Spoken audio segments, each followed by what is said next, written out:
Miami takes down Ole Miss in an outright thriller. I can't say that word. Blake Ruffino, Joe DeLeone, Ruffino, and Joe Show.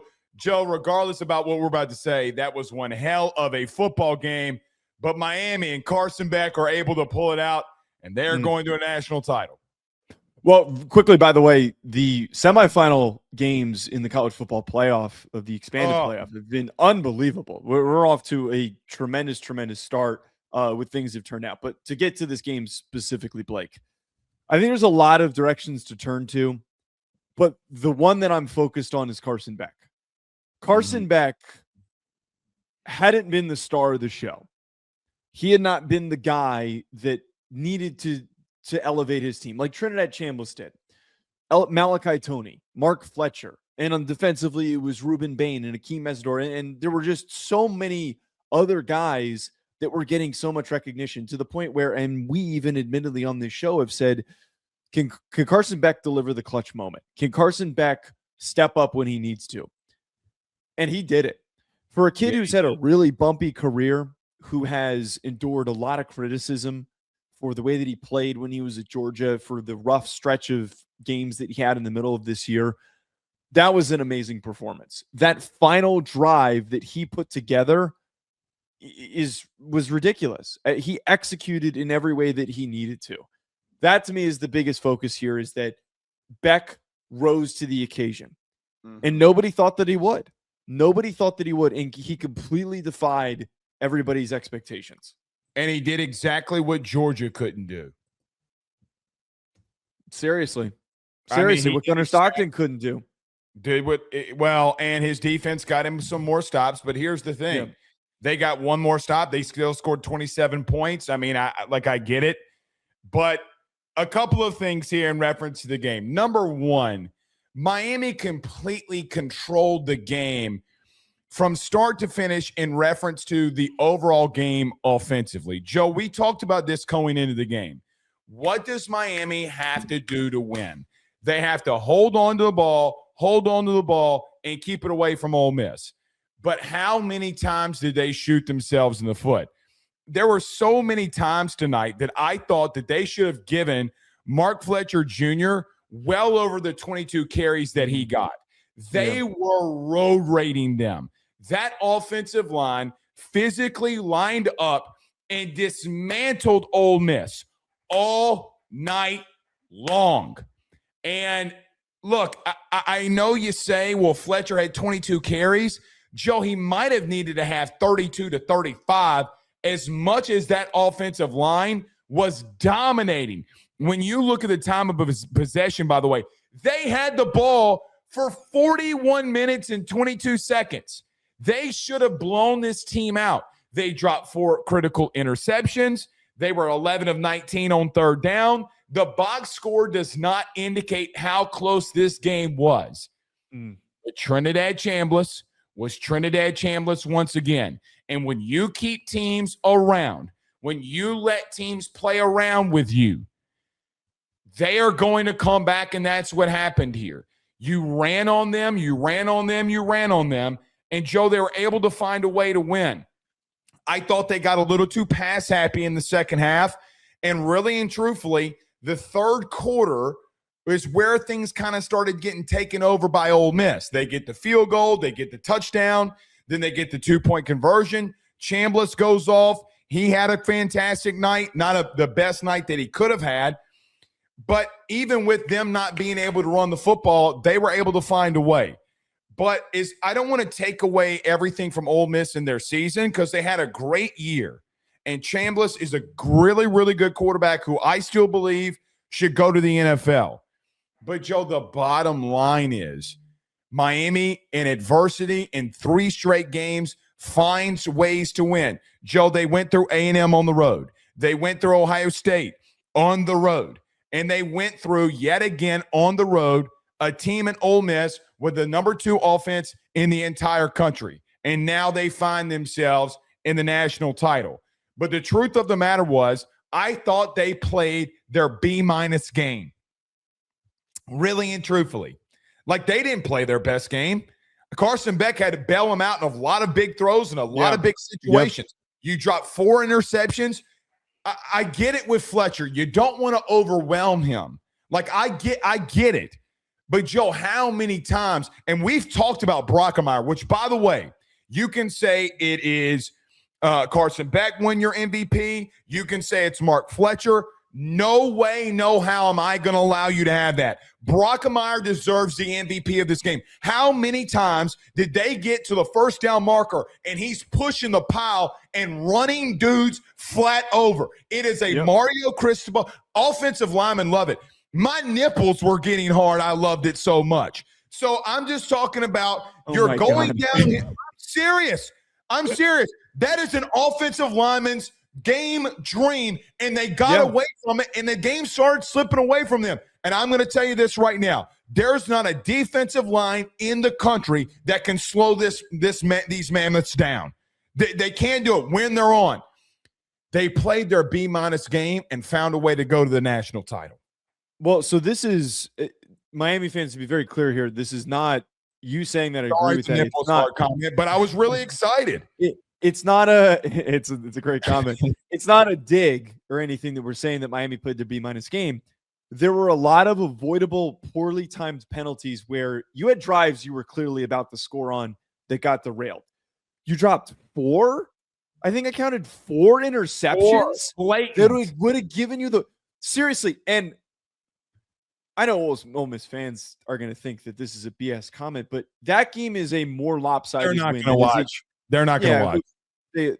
They're incredibly disrespectful, so I don't expect them to, nor do I care. Yeah, well, when they attack kids, and also threaten people and tell me they know where I live, which they wouldn't pull up anyways if they did. But Blake, the way that there were so many instances that they left plays out there on the field, they could have won by at least 10 points.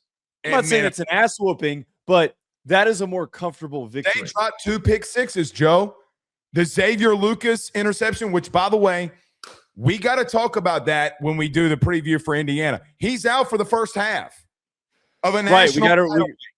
We got to remember to bring that up. But Blake, I think that kind of really goes to show, if we were paying attention to the trenches, how physically dominant they were once again. It's tough to wrangle Trinidad Chambliss, but if it wasn't for that 182-yard run where they were out of position, they pretty much removed the Ole Miss run game. They couldn't get things going. They were very heavily reliant on throwing the ball, which, again, set up situations where you should have had turnovers that you didn't capitalize on.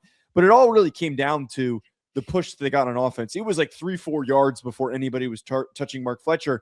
And a lot of times, there were multiple times where Marty Brown and Mark Fletcher, the only reason why they got stopped in the backfield is because they slipped on the really messed up grass that they were playing on. So which the Fiesta Bowl is notorious for. I mean, that's not the first time we've had a Super Bowl slip. I mean, that's how notorious it is. Right. They were mauling them. And while it looks like they had, 36 carries for running backs, that number seems ridiculously high. It felt like there were a lot of instances where they were throwing the ball unnecessarily. Yo, well, hold on. They ran 90 I don't get why then you just They ran 90 plays. So to your point of 36 carries, that number should have been a little bit more to 45 to maybe even closer to 50 to some regard. That's my point. It's like you had the ball for 41 minutes. The numbers in this don't matter. You had the ball for 41 minutes. I mean, I get it. They got a little too cute, brother. They got a little too cute, and they still won, and I get it. But they should have had – Fletcher should have touched the ball 30 times. Yeah, and I think that just all – at the end of the day, for him to have finished with 6 yards per carry and his long only being 19, I think really shows how imposing they were. Dude, I don't know if Mark Fletcher declares in this upcoming draft or not, but I'm going to have my eyes locked in on that kid. He might not be a dude who runs in the 4.5s, but – holy hell, is he impossible to tackle. And he's one of those dudes that just keeps falling forward. I love the churn that he has, and he is going to be an X factor if they face Oregon or if they face Indiana. He is going to be an X factor. It's going to take them putting together a cleaner performance to win in the next round, because both teams that they're going to face are going to have much better offensive and defensive lines. But I think that there is a very clear blueprint, Blake, for them winning a national championship, because their issues were avoidable. Their issues were completely avoidable. catching interceptions that were in your hands. You had 4 instances. You're going up against a quarterback in Mendoza or Moore who is turnover prone in situations. And on top of this, avoiding the silly penalties that cost you. I will have to say this. I completely regret in the middle of the year bailing on Miami. Miami fans, I completely regret doing it because if we forgot the month of October, the things that I said when I was upset that I was wrong, I was damn right. I don't give a shit if it's not allowed to count. And if anyone in the comments says that I doubted you guys, I don't care. I don't care. Hold on. We doubted Ohio State when they couldn't score against Michigan. They turned it on in the playoff, just like Ohio State did. And in back-to-back seasons, you have a 10-2 team that got in at the 8-9 seed and are finding ways to win because athletically, they're better than everybody. I don't want to. Right. This is a good point. This is a good point. Well, because right. Yeah. We picked Ohio State at the beginning of last bracket to win it. We didn't pick Miami. We picked against Miami, but I wish I stuck to my guns a little bit more because they, as I've said multiple times, got back to that identity of winning through the trenches. And that was why I was I was just so completely entranced by how they were able to completely overpower the teams that they played in the first month. I want the sack yardage taken out for Carson Beck because they have more than that. And listen, yet again, we talked about this in the preview. How many times did I bring up in the preview about Carson Beck with his legs? It was literally, we talked about this last night. Joe, how many first downs and how many big runs has he had in this playoffs? You cannot have a quarterback that just sits back there. And listen, Ruben Bain and Mesidor, you mean to tell me that the best defensive line in the game couldn't bring him down but once? That's how good that's so again, when all these draft people come out and they talking about Trinidad, God forbid he doesn't get the waiver and all that, you and Ryan and all y'all, I'm in on him. This isn't a good quarterback class. I'd take him in the first round at the end of the first round. I don't want to hear it. And listen, you know what else got to Miami too? What did we talk about in the preview? Tempo got a problem with them in the third and fourth quarter. They gave up 14 points in 18 minutes. And they gave up 45 yards in 2 plays with 18 seconds left on the clock. And I know that they're playing prevent, like I get all of that. But at the same time, they could barely move the ball in the first half. And they don't have a run game. And in the second half, Trinidad Chambliss completely exposed them. They were worn out, and I get they had some injuries, Xavier Lucas. I get all of that. But they only had the ball for 18 minutes in this game.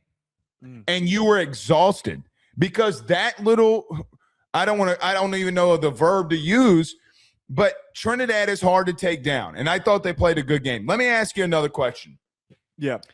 Did you think that Pete Golding down the stretch mismanaged the game? To a degree, but he's never been a head coach before. I don't care. Hold on. Well, no, I'm not making an excuse for him. I'm saying I don't care. Ole Miss fans are saying that he's better than Lane Kiffin and all this. It's the Pete Golding era. Good for you. Why are you calling timeouts for Miami? At the end, that was very perplexing to me because I was sitting there and I was wondering. I thought that twice that there were timeouts that were called by Miami. Right. This is.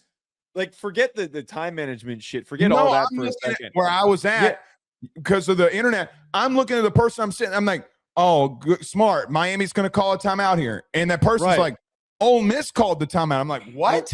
Right. Why are you calling timeouts for the team that is blowing you off the ball and is having ease running the football? You are giving them the ability to line up, get set, not have to rush, and call a run play. The minute that I think it was Marty Brown who on 1st and 10 on 1st and goal, it was like 9 or 10 yards to go, and he plunged through and got to the 3-yard line. 7-yard run. Had a 7. That was when I knew that they were getting in. That was when I knew, they're getting in. And that was when the timeout came. One of the timeouts came from Golding that gave him even more time to figure out how they were going to handle the situation. Yeah, that was incredibly stupid. Not to mention the fact that Cristobal historically has messed up in those situations. You're giving him time? Why would you have given him time? Let him handle it on his own. Well, and here's another thing, too. What is the number one thing Carson Beck has struggled with his entire 7-year career? Pressure, getting hit, and making mistakes. How many times are you going to drop 3? And in the times that he's got to throw the ball away, you're not rushing 3. He's rushed 3 all year. I get it's his thing. You got to heat him up in the red zone. You can't. Yeah. They're bludgeoning you. Bludgeoning you. What do you do? Like, that was a complete mismanagement of the entire situation. And I thought, too, in the second half, not telling Charlie Weis to run. Like, listen, this is your team. I get Kawan Lacey's hurt. And listen, we need to talk about Kawan Lacey not being there. Joe, this game could have completely gone in a completely different direction if Kawan Lacey would have been there. If he doesn't get hurt, Joe, he had a 73-yard touchdown run. What happens if he's there? And I get it. It's a bad break. He's coming up on 300 carries on the season. You've run him down. Like, I get all of that. But at the same token, you can't abandon running the football. And I thought that it seemed to me that people will say, well, you know what they're going to do because Charlie Weis isn't going to be there anymore. They're going to blame all of this on Charlie Weis because it's the easy thing to do. But he's the head coach, and he can tell him what to do and how to manage that football game. But regardless of all of that, down the stretch, that is what a young head coach looks like. That is what having a young head coach who's not been there before looks like. You cannot call timeouts there. And you have, by the way, and this is another thing, we've seen teams, I'm not saying you should have let somebody score. I kind of hate that logic. Unless you got a guy like Chambliss, who over the entire season has literally come back in the fourth quarter, like last week versus Georgia, and won you a football game. He did it once tonight. Let him score. Let them score with a minute left on the clock. You mean to tell me that Chambliss, who went 45 yards in 2 plays, can't get you into the end zone? I also thought, too, to the time management side of things with this discussion in the fourth quarter, I thought Miami scored too quickly, and then I think there was about 5 minutes to go. Yeah. That to me was, I get that you're winning because you're putting them on their heels and you're running tempo. I get that was working. For the one drive that you needed to slow things down, having 5 minutes left in a game when you're moving the ball as effectively as you are, that is gold. That's the perfect amount of time because it allows you to run your offense without having to rush and to panic about what you're calling and what you're doing. And it also allows you to take enough time out of the hands of your opponent. You control the game. We talked, and a lot of people talked so much about how tempo was important for Ole Miss, and a lot of people were justifying that Miami wasn't ready for the tempo and all that. They didn't know how to do anything else. That's why, Blake, to be honest with you, when we see a team that's like tempo, tempo, tempo, and everybody talks about how that is their calling card, I don't trust those teams often. I don't, because it becomes an ultimate liability late in games if they don't know how to just slow down, run the football, grind it out, win the game. Well, and that's what Lane did this season to get you there. Times throughout the season, he would slow you down. He understood it. And then look, it was bound to happen, but the God's honest truth was, and the reason they lost was I don't think Miami played a clean game or a good game. I don't think they played a great game at all. Carson Beck bailed you out with his legs. He bailed you out with some massive throws. How many 3rd and 10s did he complete, by the way? 2 screen passes, the one to Tony that went for a touchdown. They had no answer for Marion either. They had zero answer. At what point are you going to just try to double the dude? Like, even then, they're going to him every time. But the truth of the matter is that big offensive line mauled you. That was where the game was won. And the sacks that they produced were off of stunts and pressures that they sent. Inevitably, they were going to get home. with how aggressive that they were trying to be. I think that offensive line absolutely won them the game. That to me is the full MVP. How many times did Brock? I'm going to say this again. How many times did we see him? I'm not going to talk about my nipples this time, but how many times did he push the pile and they just get massive push? I mean, good God. Felt like a lot of runs where he would get Fletcher or Brown would get contacted. There was one in particular. The Fletcher run got hit and he just kept going. And then Brockemeyer, it might have been Brockemeyer, pushed him even further and ended up being a 7-yard gain, turning into like a 15-yard gain. So that O-line is the identity, man. It is. They got to – we'll talk about the Indiana game or Indiana or Oregon game, whoever it is. I still think they kind of mismanaged it too, to some degree. I mean, look, man, I get that, but to an extent, though, we got to give them credit. We got to give them credit for winning that game. But you can't admit. You got to admit that they played a B- to B game. They did not play their best game. And again, I don't perceive that as they played poorly. And I know you're not saying this. They played poorly. No, I see it as good. There was a better version of themselves. The weakened version of themselves cost them 2 games in the beginning of the year, in the middle of the year. There is a unstoppable version of themselves. And when they lock in and they play better and they play cleaner, that version comes out. And that version wins a national championship. They had multiple false starts. But, I mean, how many times you going to line up and run that rock and bust that ass wide open, no pause, and you're going to go back and start throwing the football again? I'm screaming at the TV. One thing, by the way, I want to throw out there before we close this out. The national championship's in Miami. It would be so. I'm glad you brought home. They get a home game. They're going to get a home game. It will be the first time in college football's history in the BCS expanded playoff that a team gets to play in their home stadium. For all the jokes about them not having a home field advantage. Oh, that place is going to be nuts. I wonder what the percentage. I wonder when the tickets come available, and I wonder if they're buying up all the tickets at the current moment. Well, they need to pack that shit, man. If you're a Miami fan, you can't show up, and there can't be more than 10% Oregon or Indiana fans. Well, you need to pack that shit. Well, it's like when LSU's won their national titles and it being in the Superdome. And that thing is 75% purple and gold. It's a home game. Yeah. So you got to pack it. You got to pack it. So, look, man, I thought it was a good performance. To beat Indiana or to beat Oregon, you're going to need your great performance. And listen, I hope the NCAA or SEC or SEC, ACC overturns this with Xavier Lucas. Make him serve his half-game suspension next year or do something. You can't. You can't. That ain't happening, sadly. No, it's not happening. But, hey, man, I mean, that was a bullshit call. And I got to be real with you. Chris Fowler tonight, they're justifying this shit. I mean, good Lord. Yeah, that was bad. And then the PI call that gave them that drive that they scored on was the officiating was terrible. I'm just gonna keep it straight. Big Ten crew, of course it was. I really felt like down the stretch that they wanted Ole Miss in the game. They got flag happy. They got flag happy. And listen, I get the toe tap along the sidelines with Malachi Toney.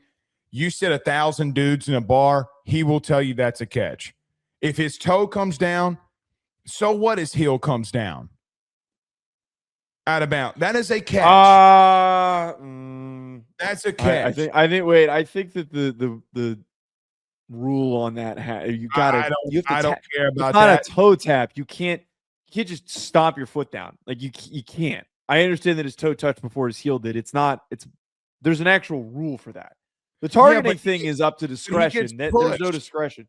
If his toe goes down and a defender pushes him. I wish it was that simple.